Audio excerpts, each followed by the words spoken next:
What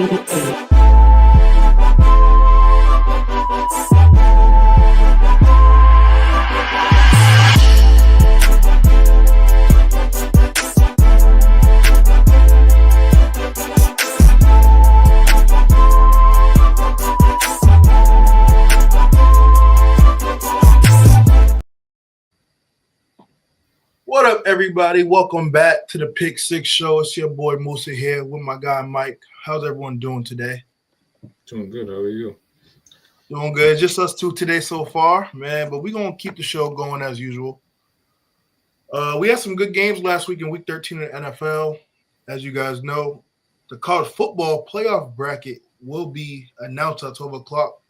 So we might speak on that and tell you guys the final 12 rankings. And then we might give you a little insight on that, or we might wait till this upcoming Wednesday show to give you guys a full breakdown analysis on our thoughts and if they got it right or not. So, Mike, we're going to get right into it, man. We're going to start with the Week 13 recaps of the NFL. We had, of course, the Thursday night football games, but we already had talked about those Thanksgiving games in the past. So we can touch based on the Monday night game with Denver and Cleveland. Yeah, sure. One thing that I noticed with that game is I know previously I said Bo Nix can't really throw a football, which I mean by that couldn't throw a spiral from me watching the Jets game that the Broncos played and the Saints game, but he's fixed it now. He can definitely throw it and throw a good one, to say the least. He made some big league passes, to say the least, Monday night. And Jerry Jeudy, he's revived his career with Jameis Winston coming in at quarterback at I believe 190 some odd yards receiving, which is crazy because this is a guy who really didn't do much in Denver at all, and he just became Jameis's favorite target. And I think over the past few weeks, he's been the top receiver in the league. So, you know, with Jameis, it's going to be high picks, high yards, high scoring. It's fun guy to watch play, but I don't know. I'd always want him on my team as a backup, as a starter. I don't know. Might be in the cardiac unit if I had to watch him every Sunday. But I thought it was a great game. Broncos got a tough schedule coming up. I know they play the Colts next week, so that'll be big in the wild card picture, and Browns play the Steelers this week, so that'll be interesting too to see if how the Browns beat the Steelers last time they played, if the Steelers can rebound. Absolutely. Final score of that Broncos-Browns game. Broncos won 41-32 in a thrilling, high-scoring game on Monday night.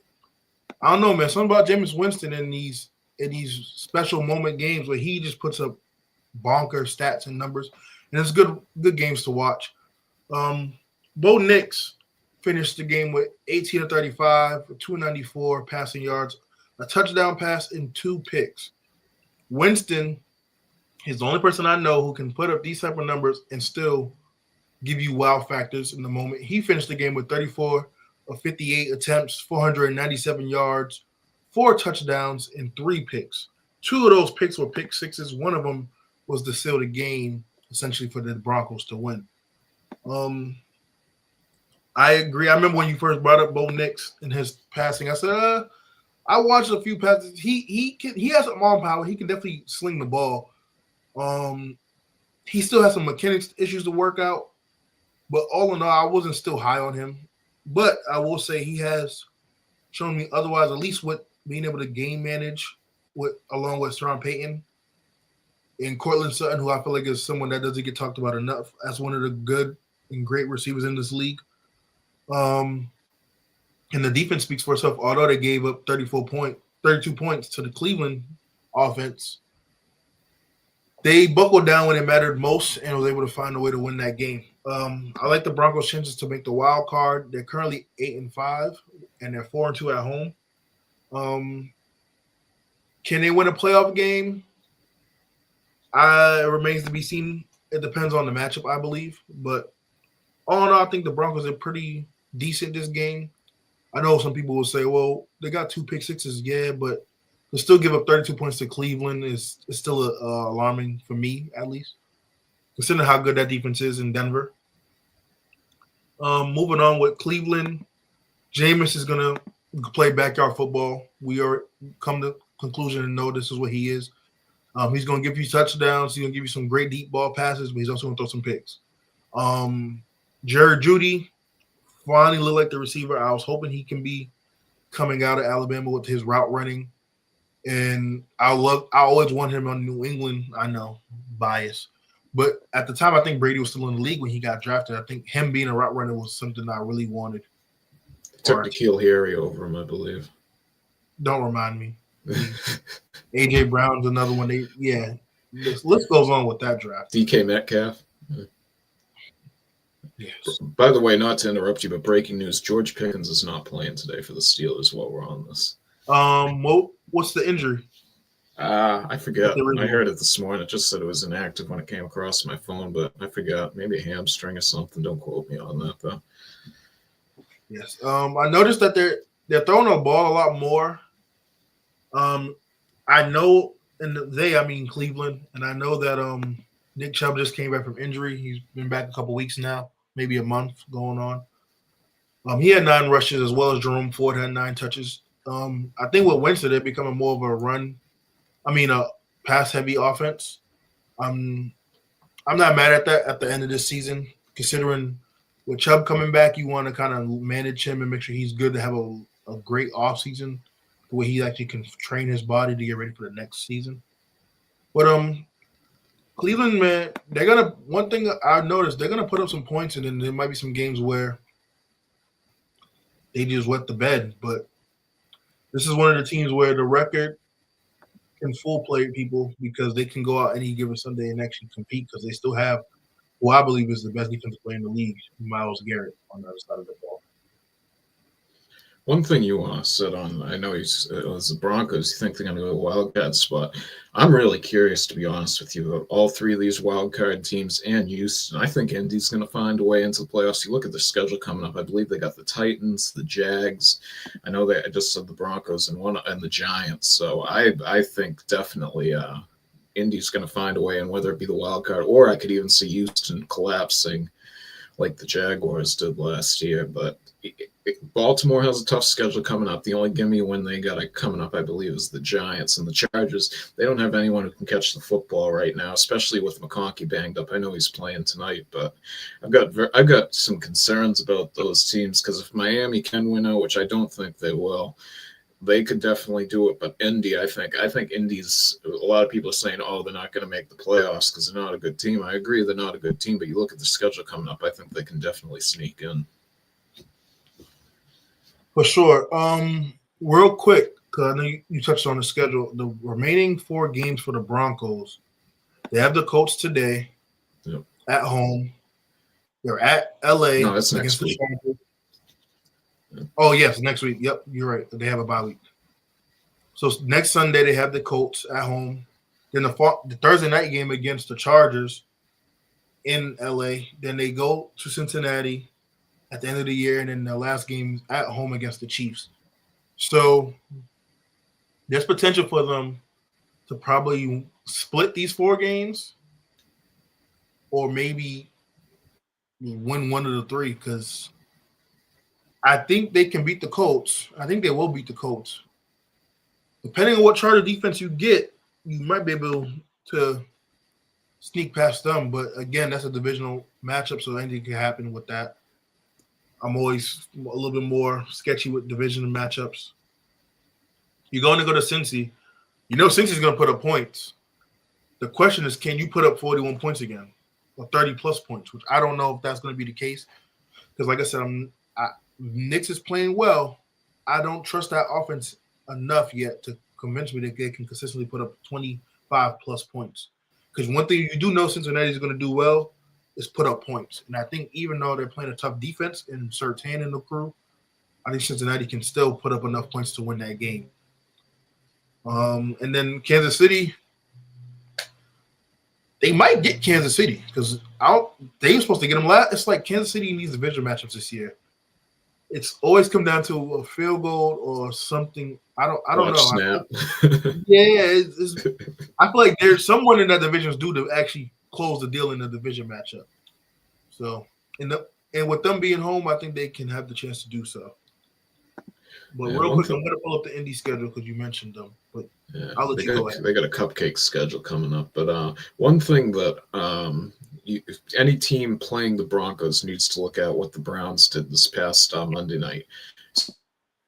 When Surtain was on Judy, he only had 21 yards, I believe. But they were able to motion him to get the mismatch on. I forget the guy's name, but they had another corner out Denver.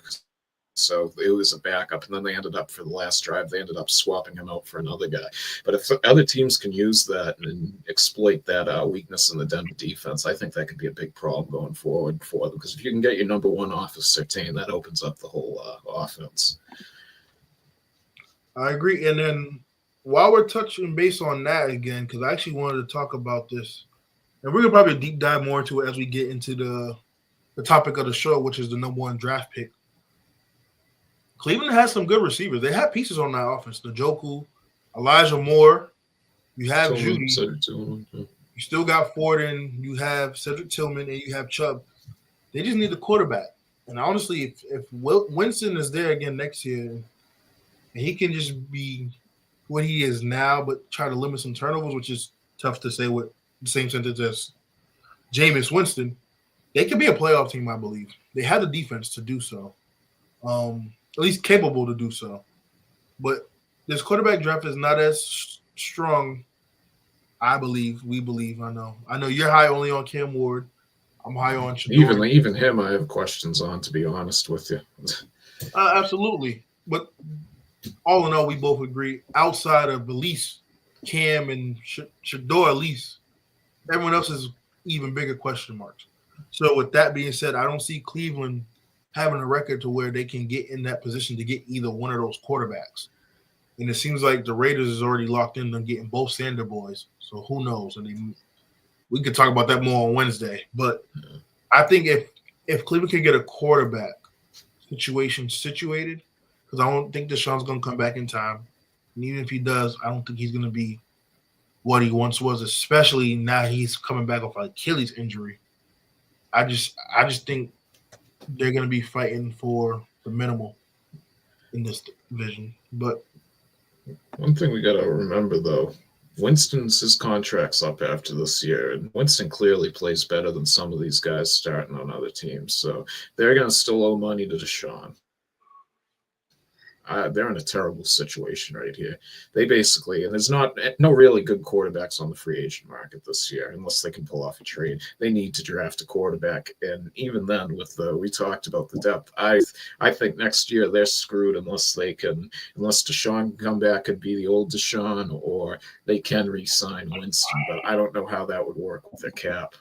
Personally, I don't know, but I think they're in a little bit of trouble next year. Might be another rebuilding year, but Stefanski did it with 5 quarterbacks last year to get them to the playoffs. So I'm sure he could do it again if they're not locked into Deshaun. Even try to re-sign Joe Flacco, because I think he's only on a 1-year deal on the Colts, and bring him back. And that was one thing I was actually going to mention is Kevin Stefanski. I almost feel kind of bad because he's a damn good coach, and he showed it right before they made the playoffs when he had Baker, and leading into that playoff run, he's shown that he can be a comfortable, if not above average coach in this league. And to see the drop off at the quarterback position for them, defense took a step back this year for sure. It could cost him his job at some point. I hope it doesn't, but he's someone that deserves better at quarterback position because he does all the right things from the offensive standpoint and leading the locker room. So that's someone I hope doesn't get let go of his duties because of the team's overall record success. But the head coach always gets to blame first in sports. I had the remaining schedule for the Colts. As we already mentioned, they have a bye week, so when they come back, they'll be playing Denver in Denver. I think they lose that game. They have the division matchup against Tennessee at home. I have a strange suspicion, barring any injuries from now in 2 weeks, the Tennessee Titans might win that game because they've been I don't know what it is. Well, I guess Will Levis, without having to deal with any pressure, was trying to be something as a team, has been playing a lot better. Him and Westbrook, Irene, I believe is Akine. Akine. My apologies. Have a great connection now. He's been looking like a number one with Levis these last few weeks. And you know what Snead can do. I know Snead is out, I believe, though, these last few weeks. But you know that defense is more than capable of getting stops. And it being in the division. If Snead comes back, I think Tennessee has a great chance. But the coach should win. But if I let you tell it, Mike, Anthony Richardson's the quarterback. So, yeah. Well, it's one way to beat the Colts, and the Patriots couldn't exploit it last week, and I think they should have been able to, because if you can keep Anthony Richardson in the pocket, the Colts aren't going to win the game. As soon as you let him get outside the pocket, that's when he's going to kill you with his feet, and then maybe that arm strength will come into play. But when he's in the pocket, he's a disaster. So I don't think Denver will have any trouble keeping him in the pocket with that defense. And Tennessee, I can see them doing the same thing. Tennessee, I know last week they got down by a lot to the Commanders early, but they've been playing some good football over the past 4 weeks for sure. Absolutely. The next game after that, they have the New York Giants, and they're on the road against the Giants. I think they should be able to win this game because you have Tommy DeVito, Drew Lock, and Dexter Lawrence is out. Now, however, if Dexter Lawrence comes back, which I don't think he is, because I think he's on IR. He's on IR. I don't know when they put him on, though. So they should be able to win this game. But I don't know. I have a suspicion they're going to lose against the Giants. I'm not high on the Colts.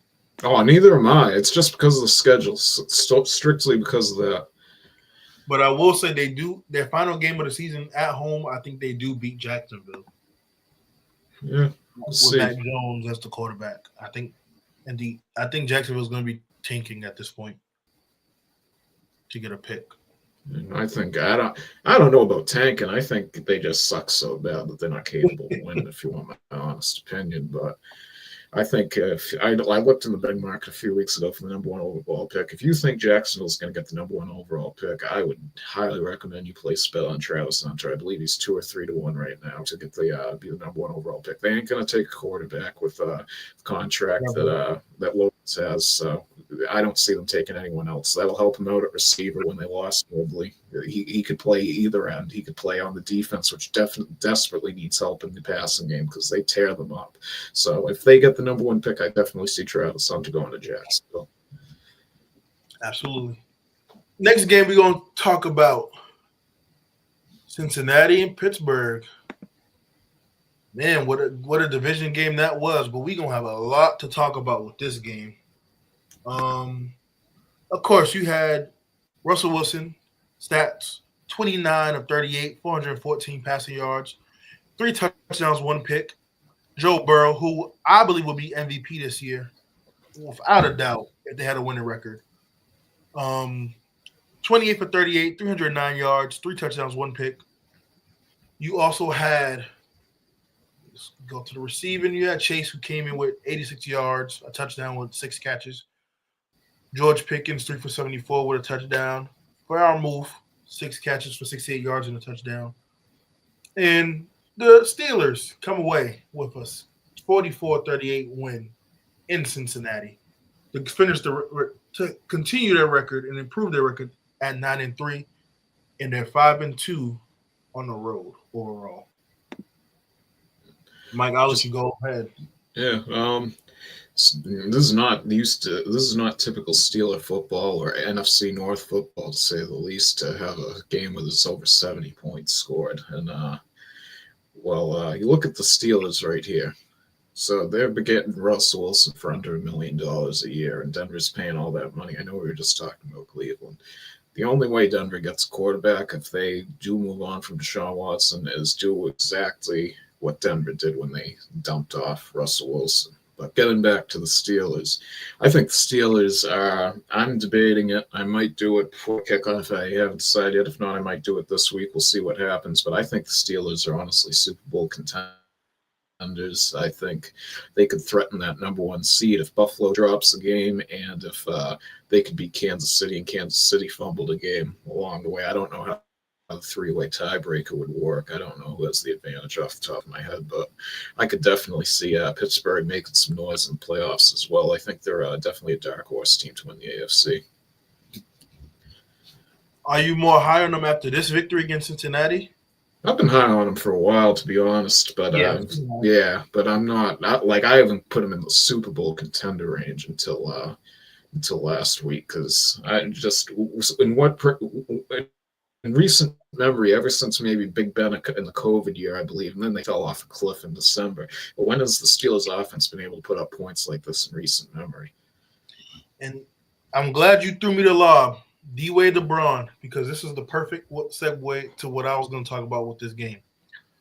Like you just said, AFC North never puts up this much points. Like it's rare to see this, especially with this two teams in particular. This proves even more my point with if Joe Burrow had a competent defense this season, he'll be MVP. Jamar Chase probably be Offensive Player of the Year because he's almost a triple crown candidate. And Trey Henderson will probably be DPOY. Because outside of those three players, everyone else hasn't held their weight. Well, Chase Brown has been good for them, so let me take him out the picture. T. Higgins has been dealing with the contract, and he's been in and out with injuries, so besides that. Outside of that, putrid. And then, particularly in this game, this is one of those games where if you really watch, you pay attention, Russell's numbers can really be deceiving. Because you kill Shador with this whole screen stuff, right? If you watch that game, Russ was doing majority of his time was check downs. That's how bad Cincinnati's defense were. They were just playing 10, 15 yards back before the pre-snap, and Russ is literally doing check downs. And a lot of those times where you have players get the yak after that, and then it gets them in rhythm. So now you can open up with the run game or the play action. It's just so bad watching that defense in Cincinnati. And it gets worse game after game, and it proves why the Patriots was able to beat them so early in the year because they are who they are. And it's unfortunate because despite all of that, Joe Burrow still managed a way to put up 38 points. Mm-hmm. It's like at some point, what else can he do to get wins if he knows the defense can't stop a parked car? It's almost as if they had a little bit more of a consistent run game, they can at least kill more time of possession, and that allows the defense to stay off the field. Because they don't need to take a break because even with breaks, they still can't stop anybody. And it just sucks because they got that one pick-6. So actually not 38 points. Burrow put up 30 points. 31 points. Because that pick-6, and that only became because Pickens stumbled on the route. Like if he doesn't stumble, Britt doesn't get that pick-6 in my opinion. And then he comes back around, check down, Pickens touchdown. So it's like those are the nuances that continue to happen, and it's allowing the defense to like the offense to like just struggle. I wouldn't even want to say struggle. Cincinnati's offense is just like it gets deflated because the defense can't get any stops, so now the offense can go out there and continue to put more points on the board. And then Pittsburgh's defense kind of laid an egg this week. I mean, you still gave up over 30-plus points. Now, I know that offense is high potent, but still, Pittsburgh being the team that we know and love them to be, I know it's a division matchup, but to give up that much points to Cincinnati is still kind of alarming. But I say all that to say they are Super Bowl contenders, but I think it's more by default than it is me putting a lot of faith in them because outside of Kansas City, Buffalo, I really want to say Baltimore because you know how I am about Baltimore, but they keep shooting themselves in the foot, so I can't really I can't give them that edge as much as I want to over Pittsburgh right now. But outside of those two teams, I think Pittsburgh by default can be a Super Bowl contender out the AFC. Yeah, I think they got the division wrapped up personally myself. I know they play Baltimore, I believe, week 18, but I think they got it wrapped up. And I know you say about Russell Wilson with check downs and screen passes. That's just taken what the defense gave him against Cincinnati, though, because he threw the ball downfield against Washington and the Jets. And that's the whole reason why they switched from Fields, because Fields was still playing well. He wasn't turning the ball over, but they couldn't really get it downfield like they can with Russ. And what Russ is doing really surprised me, because before he went to Denver a few years ago, I told everyone that this is a terrible move and it's not going to work out. And people thought I was crazy then, and it didn't work out at all. So I thought he was cash back then, and I still thought it was going to be the same thing here. And he's proven otherwise, that he's got a new life and is rejuvenated for sure. Oh, yes. And just to clarify for those watching, make sure you like and subscribe to the channel, tell a friend to tell a friend. Just to clarify my point about the checkdowns, that was strictly for that game. Yeah, no, I know. Proven how bad Cincinnati is as a defense.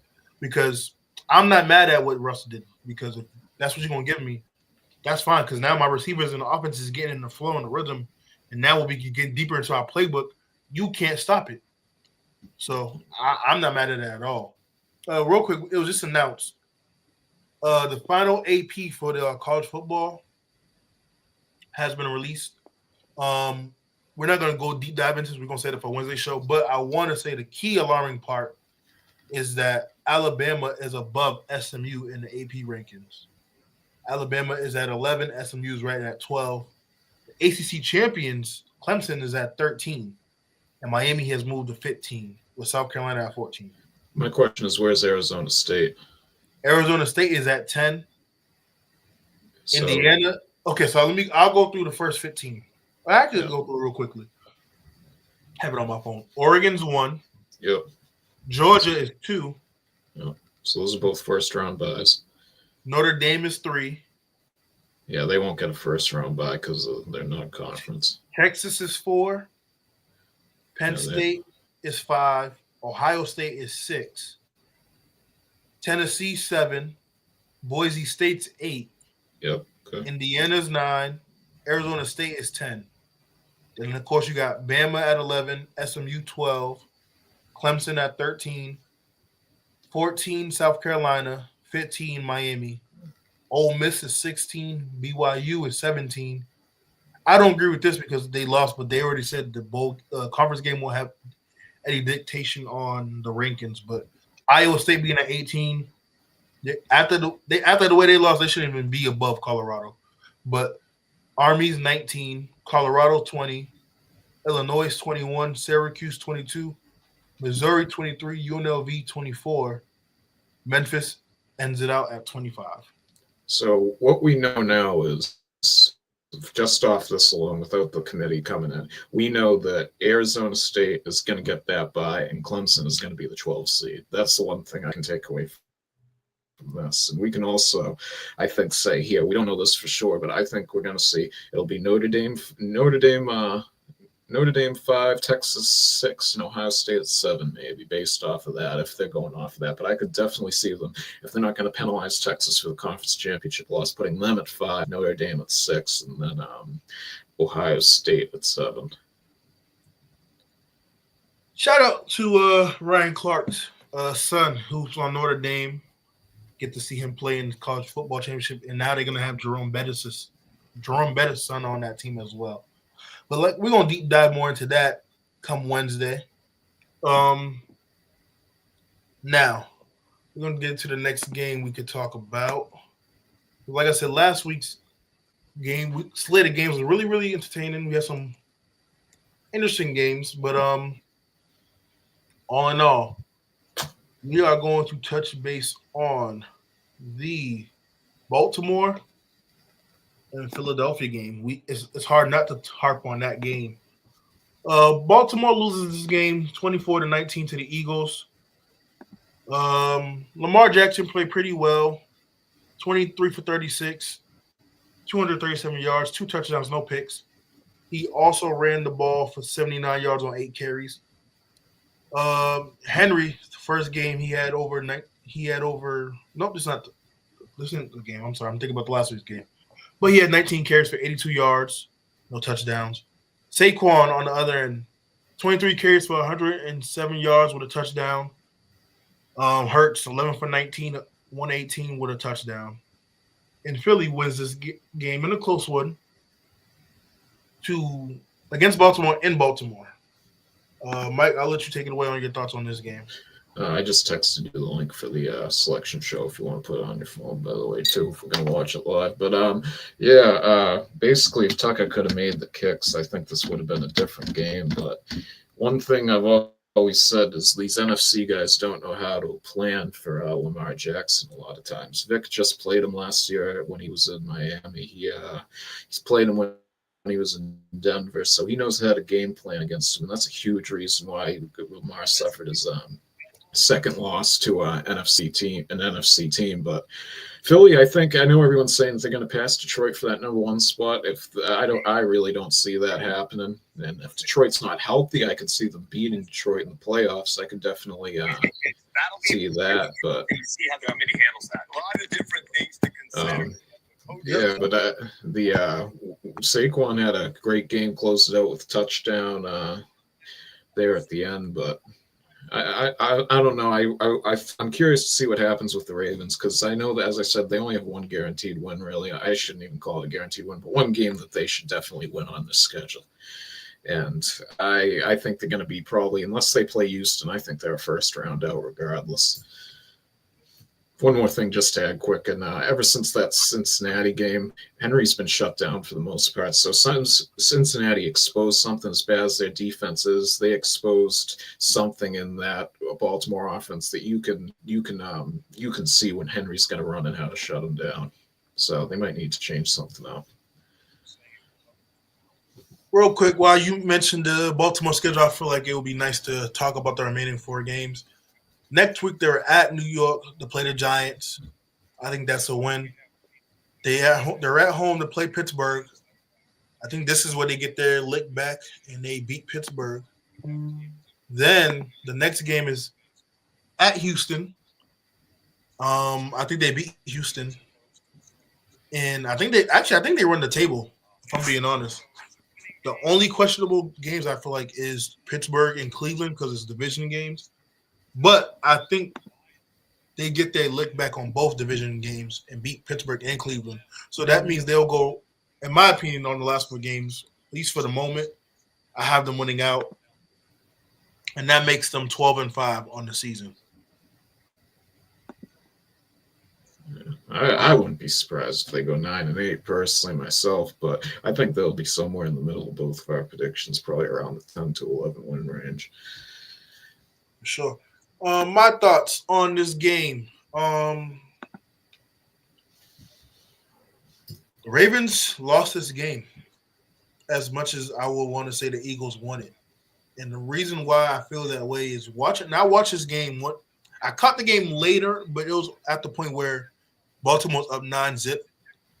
And I want to give Philly credit. They made the adjustments, and they was able to come out strong and finish the game in the second half. The defense is looking a lot better now. And that front 4, Jalen Carter. This is why people was high on Jalen Carter coming out of Georgia. And the reasons why they said if he didn't have that incident outside of college football, he would have been the number 1 pick in the draft. And this is why. He requires a lot of bodies when it comes to protecting that quarterback and stopping the run. And then when you add Jalen Carter, and I'm forgetting the other D tackle's name, so forgive me. When you pair those two, along with prior to his injury and Brandon Graham, they create a lot of pressure, and that alleviates pressure on the back end. And Philly had a phenomenal draft because you were able to get Quinion Mitchell and Cooper DeJean to now. You have Nakobe Dean and those boys in the front playing a lot better, in the middle of the defense playing a lot better, and they get into the running back. They can stop the run. This opens it up for that defense. So I want to give them credit because they made the right adjustments, and they was able to limit Derrick Henry for that most of that game. Offense, I'm not surprised by how the offense looked. I knew at some point there was going to be more Saquon heavy because what he's able to do on that field is just hard to not give him those touches, whether it's in the run game or the passing game. And then now when you add Devonta Smith when he gets back, and AJ Brown and Dallas Goedert, and the weapon that Jalen Hurts is, they can easily come out the NFC. I think they got the best chance to beat Detroit because of all of those necessary requisites that they have at their disposal. But back to the Pacifics of the Philly-Baltimore game, we got to talk about Justin Tucker. Father Time is sitting right next to him, and they're scrolling through the channels.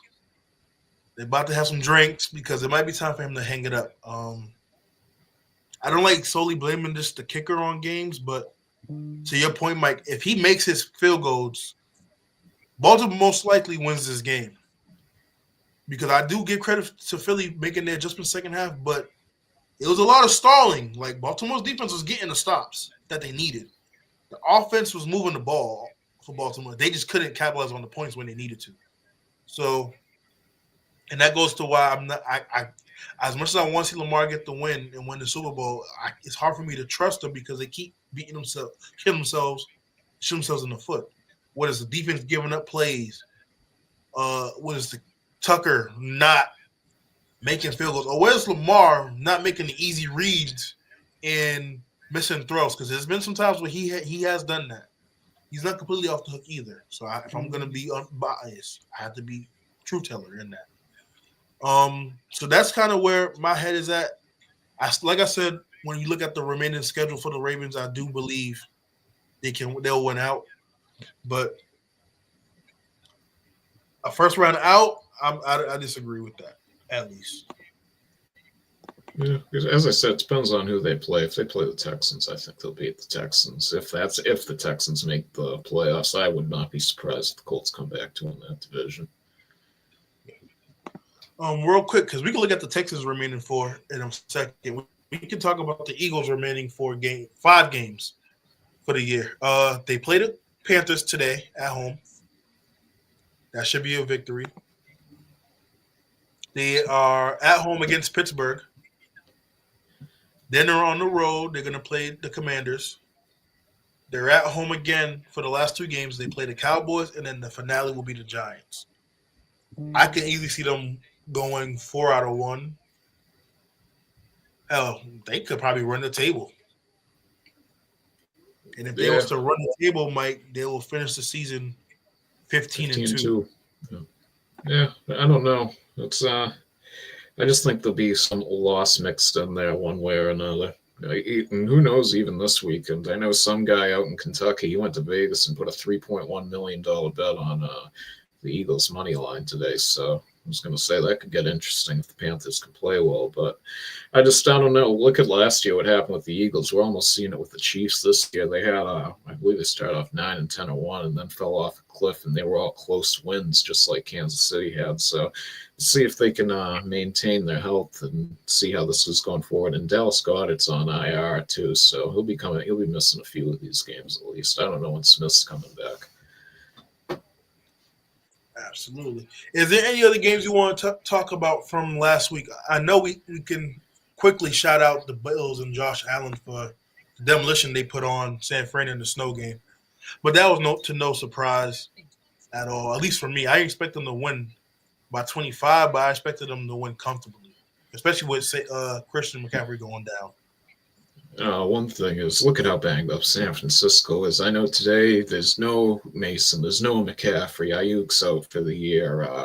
Bosa's not playing today. I think the Bears, they got a new coach. I think they're going to beat the 49ers today. They're a crippled team right now. I don't think Brock Purdy's 100%. Look at the way he played. I understand he played at Iowa State, so he knows how to play in the cold. I know that was his first snow game, supposedly, but he knows how to play in the cold. I think they got a lot of injuries. Super Bowl hangover, you can say whatever you want. Shanahan's not maybe the best game manager coming down the stretch, but I think they're a dead team walking. To be honest, I think the playoff hopes are done, and I think they'll be suffering a loss today. Miami game's a toss-up. I could see them beating him, seeing Shanahan knows Everton McDaniel like the back of his hand. So we'll see what goes on in San Francisco, but I think they're completely out of the NFC West running without a doubt. Yeah, I was high on San Fran. It's just unfortunate with all the injuries that occurred for them. Um, it's tough because I feel like they're just mentally and emotionally drained. Like constantly being in the conference championship game, Super Bowls, coming up short. You have the injuries, and then I think the locker room is also. And I want to give my prayers and Oh yeah, to I forgot about Marcus that. Ward and Trent Williams and their families with the unfortunate transitions of their children, the infant, the newborns. Adding that with everything else, it's two things. It can make or break you, and it can break you in the sense of you're gonna give up and just call it a quits and just move on for the next season, especially with all the injuries are being decimated, or this can bring you together and bring you closer. And I think that's what's gonna do for them. It might not be for this season, obviously, but I think as the end of the season gets closer and they can finally rest and recuperate and bring it into the next season, I think that's what's going to bring them closer. Because I think next season they'll be right back in the thick of things, assuming they'll be able to pay Purdy and Fred Warner. But like I said, praise to the Williams and Ward family. But I want you back. I think Chicago should win this week, and I think San Fran should try to get, depending on where they are in the draft, and we're going to get into that in a few moments. They should try to get Sean Genty if the Cowboys don't get him, and even if they don't get him, I like Ollie Gordon, and I Devin like Neal. Neil, and I like Neil from Kansas. They can. I think it's time you start looking into post McCaffrey. I like Jordan Mason, but he has to show he can be the consistent RB1. So Yeah, I don't know. To be honest with you, if he falls down far enough in the draft, what would you think about Shador going to the 49ers? I think that would probably be the best case scenario for him. If you want my honest how opinion. far are we talking? Because and we're gonna get into That's that. not too far down, man. If you don't have quarterback needy teams up there, that's what 5 to 10 spots. They might trade up depending on so they can free up some cap space. But we're gonna get more into that in a moment. Actually, real quick, I have the Texans remaining schedule. They have the bye week, so they play next Sunday. They're at home against Miami. They're at Kansas City. They're home against Baltimore, and then they're at Tennessee for the finale. I think they either go 3-1 or they split. I honestly could see even Tennessee beating them. I think the Miami game's a toss-up. It depends on the health of the 49ers. 49ers healthy, I got the 49ers all day. If they're not healthy, I think it's a toss-up because both coaches know each other. But I think they lose to Chicago this week, and I don't know. As I said, I think they're a dead team walk, and not putting them in the same categories like say the Giants or the Jags, but they ain't making the playoffs. Absolutely. Real quick before we move forward, we're gonna talk about the Lions Packers recap. What was your thoughts on the Lions and the Packers game? The Packers lose a close one against the Lions in Detroit, so that Detroit sweeps the division series. Montgomery played well. Goff was really good. Jordan Love played pretty good. Jaden Reed didn't have a reception in that game. And for those who don't know, he was on the St. Brown's podcast. And they was chirping a bit, him and Amon Ra. And he basically said, wait till I come to Detroit to play you guys. And unfortunately, he wasn't able to keep his end of the bargain. For whether he got enough targets or not, we can discuss that too. But what was your thoughts on that Lions Packers game real quick before we go into the draft picks? Dan Campbell, that man's crazy. It worked out. Like I know one play, right? I personally understand why Detroit goes for it. I think they're one of the only teams that you can put in that category because of their high conversion rate. You can keep rolling the dice like this. I understand, but keep doing it in the regular season because you're going to make the playoffs regardless. But once you get to the playoffs, I think you should tone it back a little bit. Look at what happened to you in the NFC Championship game last year.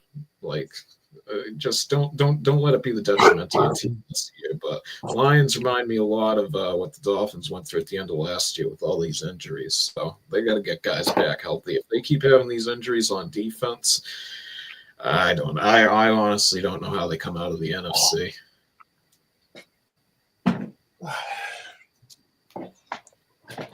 Yes, I agree. I think he got real lucky on that last 4th-and-1, but I still thought they was gonna get it regardless. With Goff getting stepped on. I like what I see. Like I said, their run game is gonna really be the reason why they win this game because they win the Super Bowl potentially because it allows them to open up the passing game even more for the likes of Laporta and Amon-Ra. Tim Patrick had a career day. He's a big body receiver, so it's a lot of radius of where you can throw the ball and put it in placements for him to go up and get it. They got so many weapons, and they're even killed. They're well coached, and I think the DC should be getting looked at. And I'm gonna get his name in a moment. He should be a candidate in the name I should hear more often as far as these vacant head coaching spots because they've been throwing his name out there. The way they're playing with all the injuries they have on that defense, and they're still playing as well as they are. That goes to say how much the coaching has been great for Detroit on defense, as well as the players buying in and performing and getting results on the field. So, and I'm gonna get his name in a moment. I think it's Glenn. Is his last name. I was gonna pull up the stats for this Detroit game really quickly. Yeah, I believe it's Glenn, the defensive coordinator's name, if I remember correctly. But one thing with the Packers is I think the Packers are a good team. It's funny, you look at their schedule. Every good team that they've played, they've lost to. It's been close games, don't get me wrong, but they've been really beat up on the bad teams. But Jordan Love, he's getting better as the year's gone on, without a doubt. He's had a rough start to the year, in my opinion, with the interceptions. I think he had in the first 8 games each one. So we'll see what happens. He turned it on in late December, early playoffs last year to make a name for himself. So we'll see if he can do the same this year because I like Jordan Love as quarterback. I do too.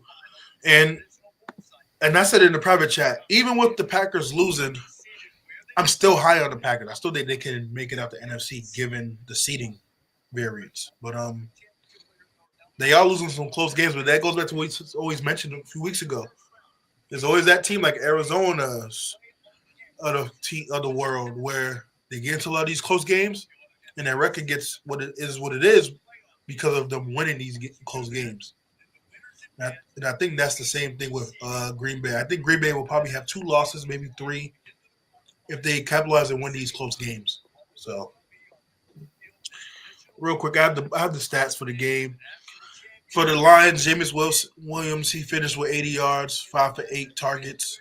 Laporta, 5 for 7 targets. Tim Patrick, 6 for 7 targets for 2 touchdowns.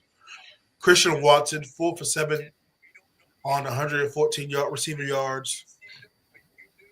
You also had Jaden Reed, who only had 1 target the whole game. And then Josh Jacobs had a really good game, 18 for 66, 3 touchdowns. And, Goff, 32 for 41, 283, 3 touchdowns, 1 pick. That pick was just a boneheaded pick, by the way. But I'm sorry, they just announced we're getting into it. We got the first team out there. Yeah, the first team announced for the college football playoff bracket is Oregon, of course. No shock there. Yeah.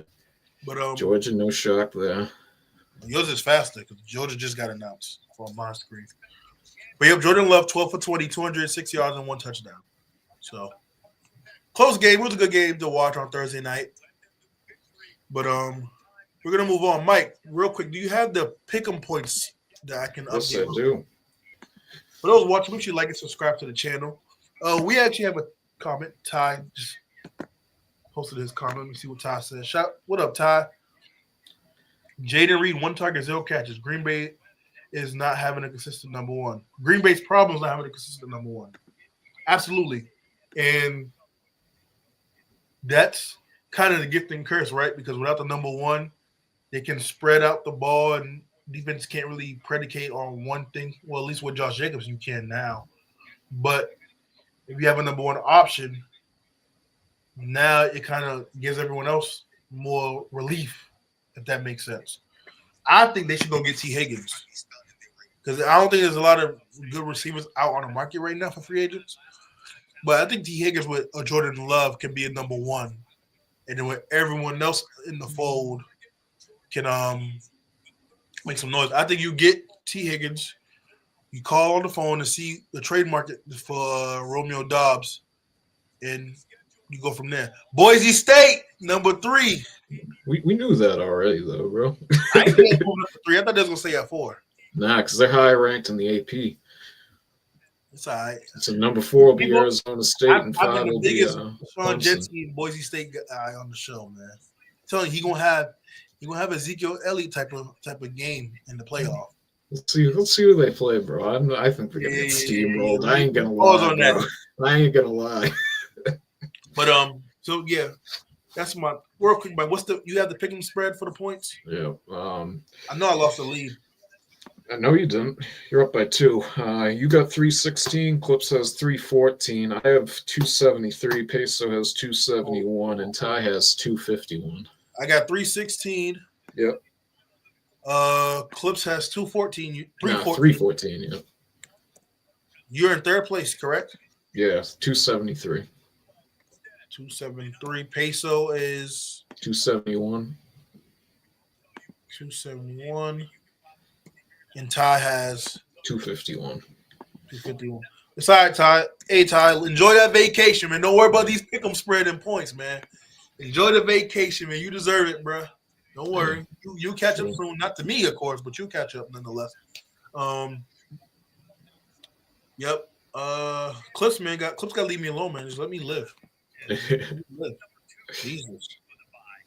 I thought I was toast on the last one.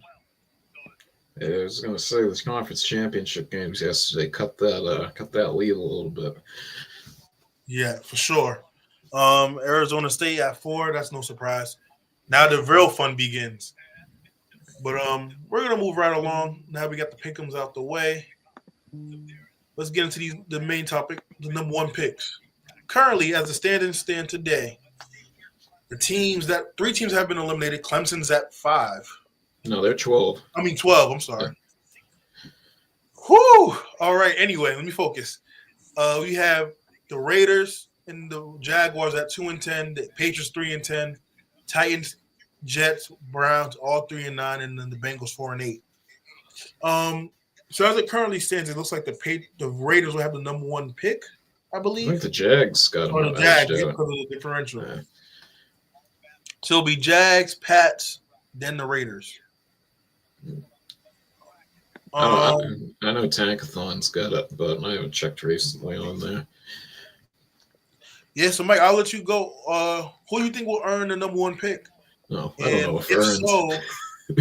Well, they gotta earn. A bad team's gotta earn some, right? who do you think will earn that pick? And more importantly, who do you think will be the first pick off the board? Texas is the 5th seed, so Texas versus Clemson. So that means we'll probably get a Notre Dame at 6 coming up, Texas and Clemson. I think Texas is going to steamroll them, but with I think I'll be the first to tell you, and I always say this draft position is overrated. It goes into who you have on your drafting team to scout the talent. Just look at how over the years, all the picks have been blown by multiple teams and all the guys that you can find in later rounds that are gems. I think the Jags will get that number 1 pick personally because they seem to be there almost every other year. They've been there at least 3 of the last 5 or something like that. I think you'll see Travis Hunter go there. I don't see another guy that you would want to take over anywhere else because he's a generational talent. You need help in both areas where he can play. So if he doesn't want to play 2-sided, that's the perfect team. But for the rest of the teams, I understand the Patriots need no lineman. The Giants need a quarterback. If I'm the Raiders, if you want my honest opinion, I would trade back. Like I think you got an okay roster. Let's see what O'Connell can do these upcoming games because I know Ward's got some good mechanics, but I really don't see much of a gap between O'Connell and any of the guys in the draft. So I don't think next year's going to make a big difference with what the Raiders do anyway because I know we got a new coach in there. If they're healthy, we'll see what happens. They might be able to get maybe 7 to 9 wins, but. I think the Raiders should trade back personally, in my opinion. Real quick before we talk about these live rankings for the final 12. Jaguars got the number 1 pick. You're not taking a quarterback. So that means you're gonna end up getting Travis Hunter at 1, which I don't want. Because like you said, the Khan family aren't known for winning much. I don't want Travis there. Pats will be at number 2. I would love for them to get. And again, these predictions, you guys that's watching, make sure you like, subscribe to the channel, tell a friend, and tell a friend. These predictions from us is strictly off what it is now. This can definitely change in the last 4 to 5 weeks of the season. Obviously, I want the Pats to hopefully get the number 1 pick to get Travis Hunter, but they will get the 2 pick and get Will Campbell, in my eyes, to shore up some of that O-line problems. The Raiders at 3. I think you get Shador if you're not going to get Travis. And I think that would be the only reason why Shador will be the first quarterback taken because personally, I think the Giants will get Cam Ward. And I think hopefully he can help change some things over there with Brian. I like Brian Daboll as a coach. He might not be there next year, though. That's the thing. Same way Antonio Pierce. Pierce already was told by Dion, man, go get my boys. So I think Shiloh and Shador in Vegas with Myers and you got Brock Bowers. I think that would be great. I know you're not high on Shador or Cam Ward for this draft, but I think that's how I'll look. Sean Genty, I think, will go to the Cowboys. I want him to go to the Niners based on how the run style is. But based on what the seating is, unless Niners just mail it in, I think Genty ends up in Dallas. But that's kind of my take on those picks. Ideally, I would love to see New England get the 3rd pick or so. What do you think about T-Mac to New England? Who? T-Mac, Terrell McMillan. I love that from Arizona. Yeah, because I've seen a lot of mock drafts him going to New England as well because they need receivers. I would love to see that. That would be a great pickup. But like I said in the past, it ain't gonna change that if you don't improve the O-line. But you need to get, based on the flashes you've seen from May, you need to try to get him a number 1. I think the 2 tight ends we have are pretty productive and can get the job done. He has rhythm with Hooper and Henry, so I think they're solid. Now it's just to get you some elite weapons on the outside. And I think you can do that. And I like Ramondre Stevens. He got to hold on to the ball. He's solid. If you can find a way to get T-Mac or Will Campbell and later in the draft still get you a running back like a Ollie Gordon or Neal, because I don't think they're going to be first-round picks, that's a solid draft right there to start. Because Antonio Gibson's solid, but I would love to have like a legit one, but groomed behind an O-line that's going to improve. Right now, real quick, we have one more selection left, and Indiana got picked, Notre Dame, Penn State, Ohio State, Tennessee, Texas, and Clemson. So with one spot left, I haven't seen SMU. You haven't seen Miami. Miami ain't making seen it. Bama, Ole Miss, South Carolina, all these teams. It's going to be Bama, bro. I'm telling you. Let's Yeah, wait. I'm gonna cut my damn phone off because this is the BS I'm talking about. Bama should not get in at all. It's going to be Bama. I'm telling you. We have another comment. Shout out to Ken James, man, with the emojis, with the smiling faces, the laughing faces. We appreciate you for the comment, Ken James. Thank you for watching. Everyone watching, like and subscribe to the channel. We were just going through who we think will earn the number 1 pick. But right now, we also on our phones because we trying to get copyright. We are watching the college playoff bracket live. And we're going to dive into that more on the Wednesday show, which will be live on Wednesdays at 6 o'clock p.m. Eastern time. So tune in for that. But right now you got one more selection left for the college football bracket. But as they're, yapping before they get to the final pick, Mike, you say it's going to be Bama? I think so, I man. pray to God it's not Bama, because I will lose my shit if Bama wins this. We're going to find out momentarily. But I think SMU deserves it. I think SMU should get in. SEC bias for sure. If you're gonna let a 3-team team get into the playoff, that's just. And I'm gonna save my soliloquy for Wednesday because I'm not trying to hear this. If Bama gets in, and they're trying to be nice on the show. Alabama has a couple ugly losses. A couple. If you go off of the losses, take the loss column away and look at the resume, Alabama. Oh, they did give it to SMU. Wow. Let's go! Mine just got it. About time. The committee finally got it right. Bama don't deserve to be in. Let's go. Let's go. Hell yeah. I'm about to lose my dick. Mike, I'm telling you, I would have lost if I would have seen Bama get in. Wow. I already have my predictions surprised. now. I already got my predictions, but I'm going to hold off on that. But what I will say, at least, they just gave Georgia a free reign to the Natty.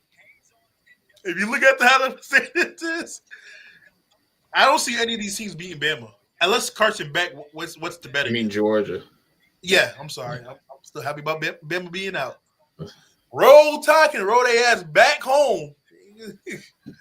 But yeah, I think Georgia gets a free walk to the championship game. I don't know. It's Oregon played well last night. I think they could meet them there, definitely for sure. But I think that Georgia defense is what the real deal is, because basically after that opening drive where Gunner, whatever his name is, came into the game. Yeah, came into the game. They didn't really throw it after that. It was all on the ground other than that pick he threw. So the defense won him the game. But that's why I think Georgia has a free reign. But we're going to say that for the Wednesday show. Mike, it's time for our favorite segment of the day. And, of course, it's our Pick'em segment. But before we get into that, man, I just want to make sure everyone that's watching the show, make sure you like and subscribe to the channel. If you just joined in, we went over our who would think will be the number one picks for the show. For the draft, the NFL draft. We went over the recap of Week 13's games, some division games. We recapped the Packers-Lions game. We talked about the Eagles and the Ravens. So we covered a lot of ground to these games. But now we're going to get into our picks for the week. And we're only doing the Sunday and Monday night slate. We're going to save our Thursday night and college games for the Wednesday show. So it's time to give our picks.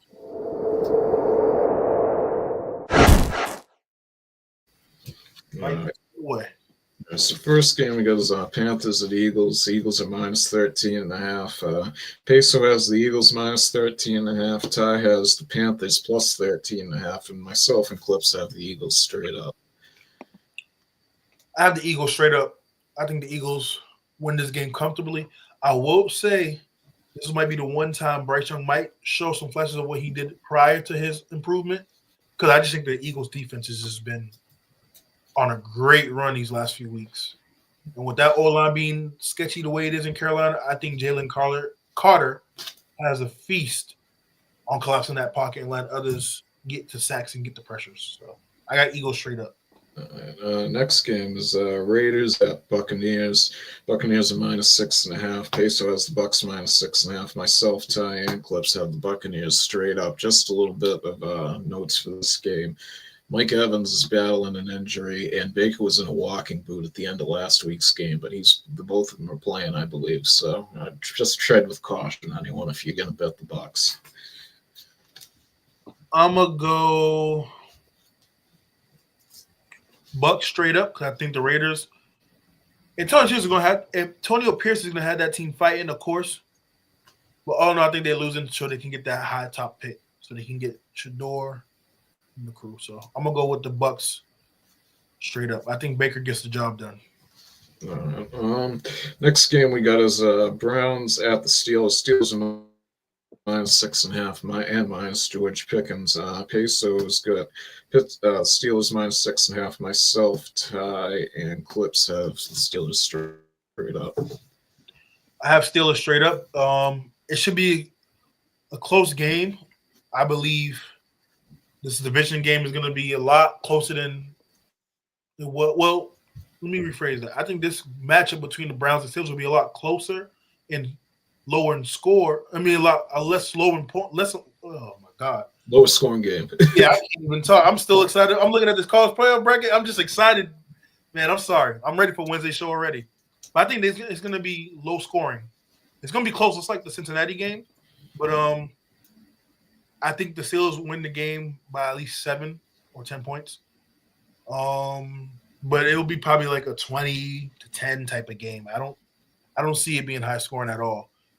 Now, I will say this: if it is high scoring, I think the Browns steal the game. So I got Steelers straight up. All right. Next game we got is Jets at Dolphins. Dolphins are -6. Peso has the Jets straight up. Clips has the Dolphins -6. And Ty and myself have the Dolphins straight up. And just some notes for this game. Brees Hall is out for the Jets, and I believe Sauce Gardner's doubtful, and I think he's out. I don't know for sure, though. Thank God none of us is watching this game. Oh, I will be, unfortunately. I ain't. Have fun, Mike. You Dolphins fan. I got Dolphins straight up. The Jets are a joke. Aaron Rodgers wants to play for another couple seasons. He just refurnished his house, he said, in Jersey. So I'll pray for you, Jets fans. But I got Dolphins straight up. Yeah, this could be Rodgers' last game for the Jets, too, for all we know. But next game we got is Falcons at Vikings. Kirk Cousins is returning to Minnesota. The Vikings are -6. Peso has the Vikings -6. Ty has the Falcons straight up, and myself and Clips have the Vikings straight up. I got Vikings straight up.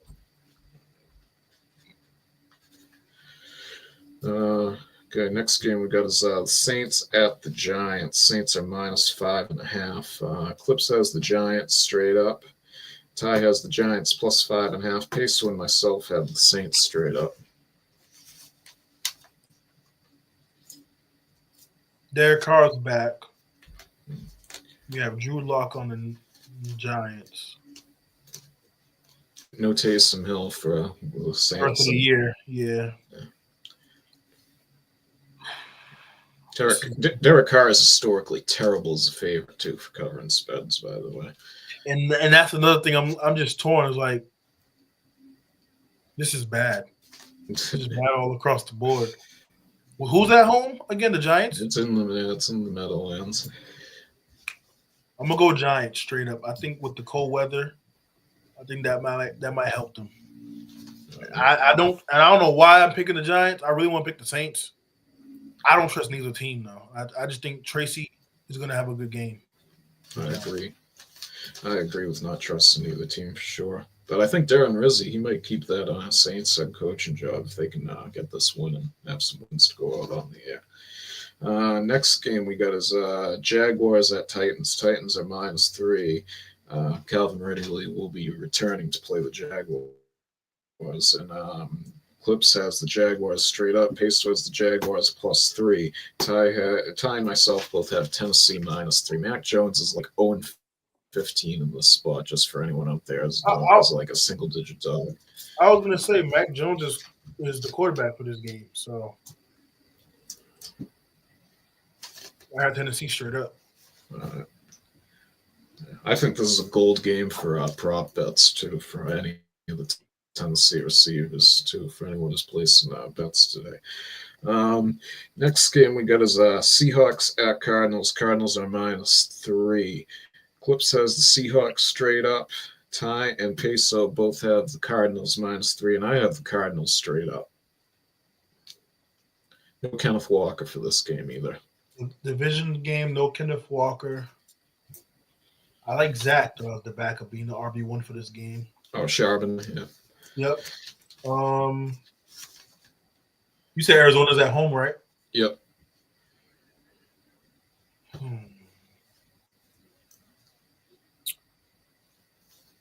Both of these teams are so hit and miss at times. I'm gonna go.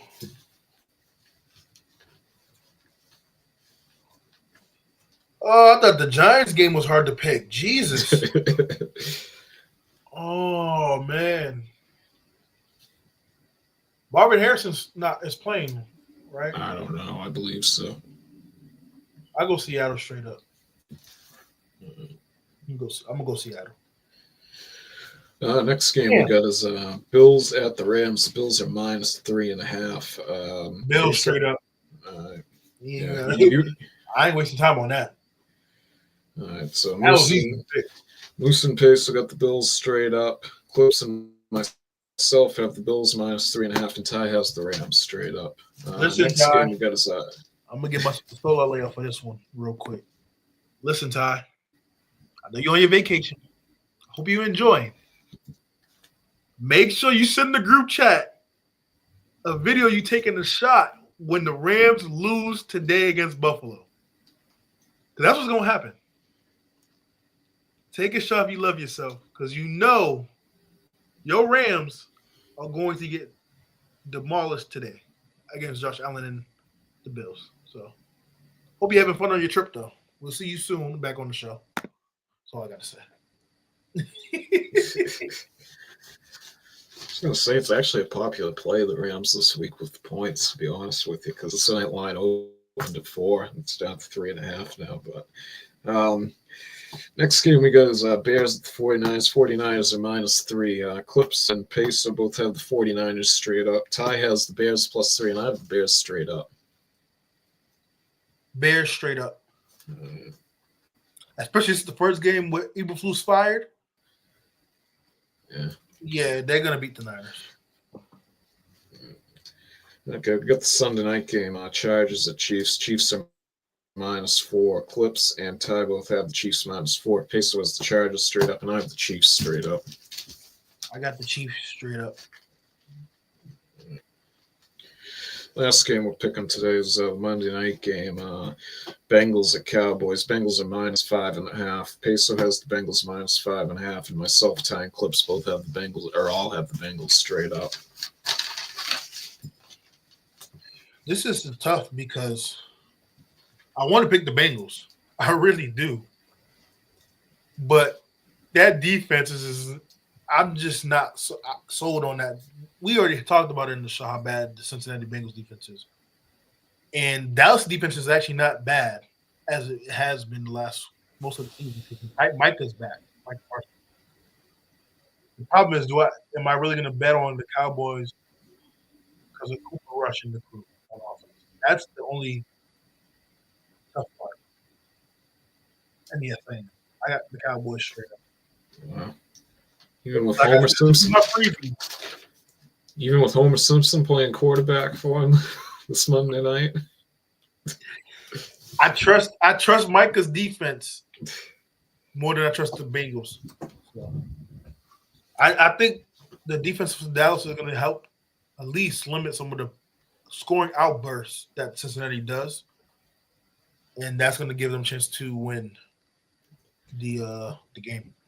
This game would have been flexed if they didn't have that stupid Simpsons cast that they're doing for it, which is a damn shame in my opinion. But yeah, and also because you mentioned that George Pickens is inactive, I've been trying to look to see what's the reason behind it, but nothing yet.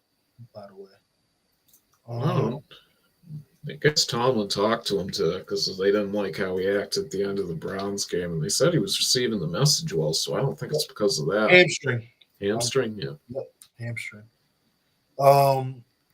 Real quick, before we go, we talked about the Panthers-Eagles game. Just want to put that out there for those watching. The most rushing yards per season, the Eagles at 189. The team that gives up the most rushing yards, the Panthers at 167. Saquon is on pace to potentially break Eric Dickinson's rushing season record, which if he does, I believe he's the MVP. I think he runs for almost 200 this game. You sure they don't pull him? If it's a blowout, they might pull him. But I know that they'll talk about him potentially getting a record. I think he gets at least, at minimum, Saquon rushes for $135. I agree with that. At minimum. I agree with that. So that's my take on that. And it's just been reported that the Lions are holding out hope for Aiden Hutchinson to return for the NFC Championship game if they were to make it. Based on how bad and gruesome that injury looked, I hope he just sits out. And real quick before we end the show, the best winning percentage in the month of December and January since the 2020 season, the Bills at 91%, Buccaneers at 78%, Packers at 77%, Chiefs 74%, the Cowboys at 68%. So just a little bit of stats right there for you guys. That will wrap up today's show. Everyone, make sure you get your picks in, your money line picks, whatever it is that you got before the game slate start at 1 o'clock at Eastern. Thank you guys again for watching today's episode at the Pick6 podcast. We are live on Sundays at 11:15 Eastern time, and we're also live on Wednesdays at 6 p.m. for college football as well. And we got basketball also on Saturdays at 12:15 noon Eastern time. As you see below on our backdrop, you can follow us on our socials, on Twitter, Instagram, TikTok. And, man, again, if you're watching, thank you again for supporting. Like, subscribe to the channel, tell a friend and tell a friend. We'll see you guys on Wednesday to give you guys a more in-depth breakdown of the bracket, our final predictions, and more. We're also going to talk about some of these awards that have been received and whether or not these players should deserve it on Wednesday's show for college football. So, with that being said, hope you guys enjoy the rest of your Sunday, and we'll see you next week. Peace.